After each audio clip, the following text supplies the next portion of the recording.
This podcast is brought to you by our friends at Minimal Case. Guess what? October 15th is the launch of the Pixel 4, and Minimal is so excited about it, they're giving you 35% off your order for the brand new Pixel 4 case you're going to pick up. And why are you picking it up? Because the Pixel 4 is going to be beautiful, and you want a case that is so thin and light, it'll keep that phone as beautiful as the day you bought it, which is probably going to be October 15th. And they're making it easy for you to remember because you're going to use the promo code October 15th. That's OCT15 because it's happening on October 15th. Get it? You betcha. Once again, that's mnmlcase.com and use the promo code OCT15 to get 35% off your order, and we thank them for sponsoring this podcast.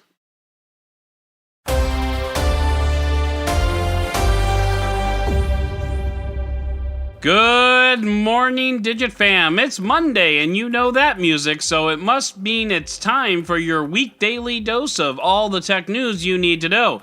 That's right, it's your old buddy Adam Doud. And just a quick programming note, tomorrow's podcast might be a little on the late side. Google done gone and scheduled this Pixel 4 event right in the middle of my workflow, even though I specifically told them that didn't work with my schedule. But what you gonna do, right?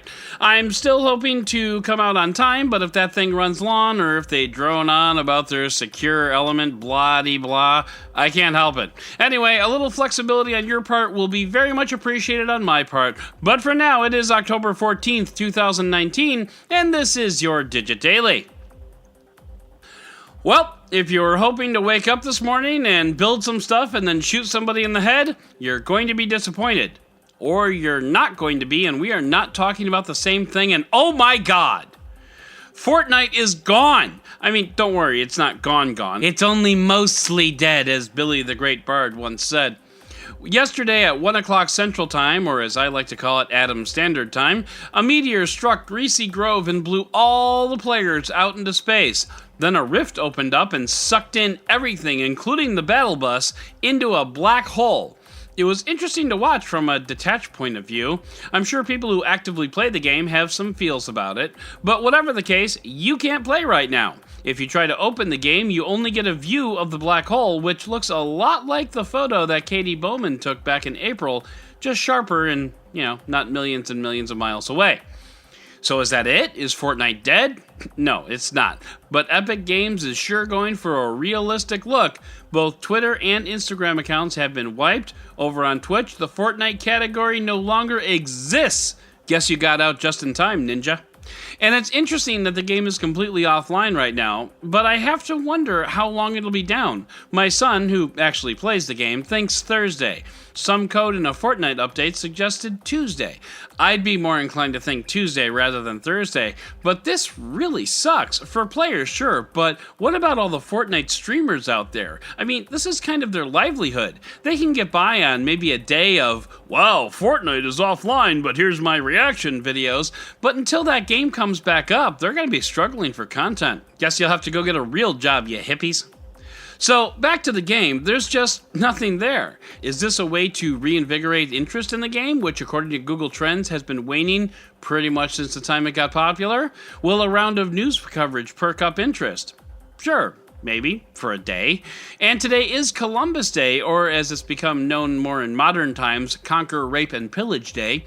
So that means school is out. This is bad timing for Fortnite. Unless, of course, the message here is, there's nothing to see here, go outside and play for a change. In that case, coming from a parental perspective, that message is welcome. So what will come back to us when it comes back? Who knows? All new maps and purchasing opportunities, I'm sure. Can't wait to have my kids start begging me for that wetsuit skin or whatever comes next. But for now, it's time for the Roundup!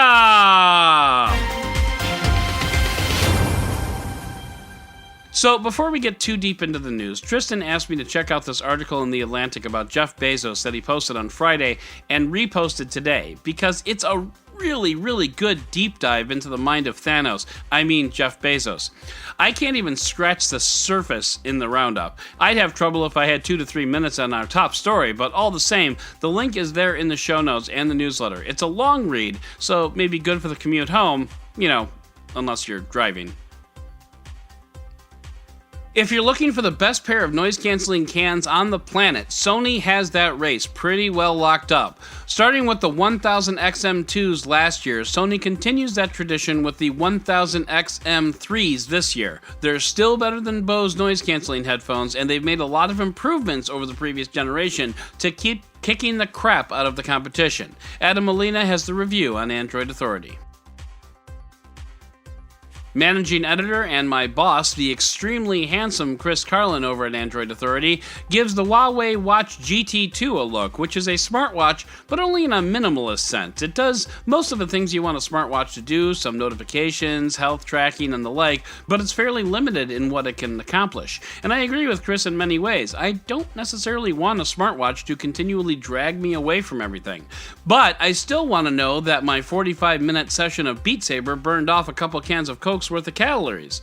I'd look into picking up the Huawei Watch GT2, but I live in America, so probably not. Mel Magazine suggests that our dependence on smartphones is so great that now we don't measure destinations by distance or time, but by the amount of depleted battery your phone will suffer en route, which I suppose is not completely crazy. But the article goes on to say that some people will isolate themselves from places that are too far away because their phones might be too depleted to make it there, to which I reply either A, get a better phone, or B, plan better. I don't want to go too far off into the weeds here, but if you're depleting your phone that fast, you're probably using it too much, or you don't have a phone that's capable of handling the stress you're putting it through. Regardless, and again from a parental perspective, buy a battery or, look up every now and then.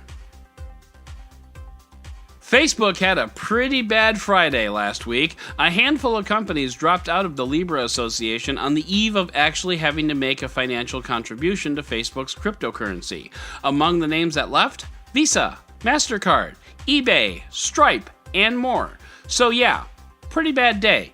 TechCrunch breaks down why each of those leaving was particularly bad, and the net result is, if you are going to pick a list of the top 10 most important companies to have on board, Libra literally just lost numbers 1 through 6. That's not good. And finally, Yahoo suffered a data breach back in 2016, and as a result, they're getting sued because this is America. If you had a Yahoo account anytime between 2012 or 2016, you might be entitled to some identity theft monitoring or up to $358 in cash, once again, because this is America. Check out the link in the show notes if you have a Yahoo, Yahoo Sports, Tumblr, or Flickr account during that time, and maybe y'all can make some money. So that's going to do it for today's Digit Daily. If you'd like to learn more about any of these stories, check out the links in the show notes and subscribe to our daily newsletter on Digit.com. And if you like what you heard, subscribe, leave a review, and don't forget to tell your friends about DigitDailyPod.com. Once again, I'm Adam Doud, Dead Technology on Twitter, and we'll talk again tomorrow.